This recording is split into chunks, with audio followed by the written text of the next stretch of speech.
This is Mark Bernstein. I designed Tinderbox, the tool for notes. Last week I had a chance to sit in on an interesting panel at Readercon 17. It's an annual meeting of writers and avid readers.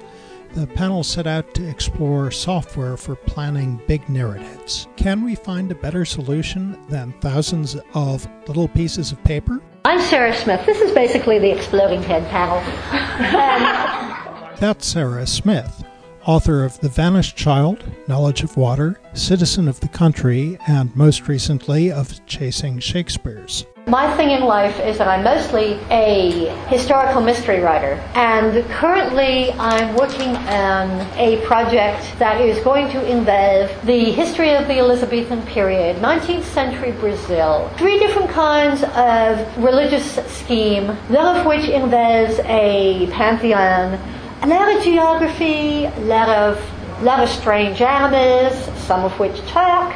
We have problems that are not shared by the kinds of writers who write books in which 2 middle-aged people get together in a Starbucks and talk about their problems. Whether for writing or for world building, writers need to keep track of all sorts of things. Some of these things are going to change. Some of them may never actually appear in the story, but you can't know in advance what you'll need and what you won't. A really powerful way of writing fiction is to conceive of your entire universe as a gigantic database over which you can plot narrative structures.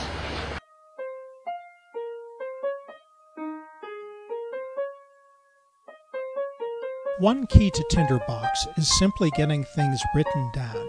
You can't keep it all in your head. You forget things, you overlook inconsistencies, and it's sometimes hard to see what you've forgotten to imagine if it's all in your head. Here's Kathryn Cramer, whose anthology of The Space Opera Renaissance with David G. Hartwell was just published by Tor Books. I want to understand what the problems are, what the issues are. I'm trying to take wild-caught problem on the hoof as found in nature. I started with the aspects of fiction, character, setting, guffins. It's got my guffins.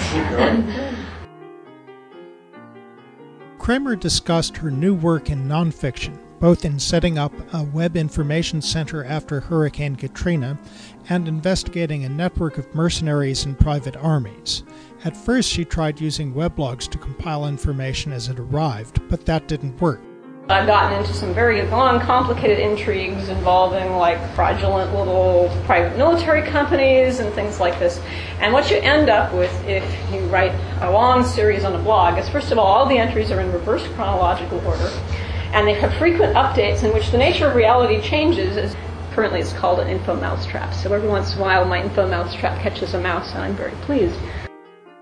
The writers in the audience seemed especially intrigued by the way notes can inherit information from another note, a prototype. The aim here is to be able to codify these things in a retrievable format in as much as possible. So you can take stuff, you can dump it all in, the way we're talking about dumping it all in, and then you can go back over it and massage it in ways that you can pull out all of the bomb threats. But it's amazing the amount of stuff that you can keep track of. Any of these attributes are available to any node in the whole thing. All I have to do is just drag it over like I just did to add it to the individual notes.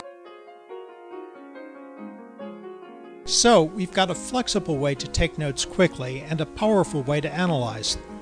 Tinderbox also gives you agents that scan your document continuously looking for key phrases or topics. And since Tinderbox files are XML, your data is yours. It's available at eastgate.com.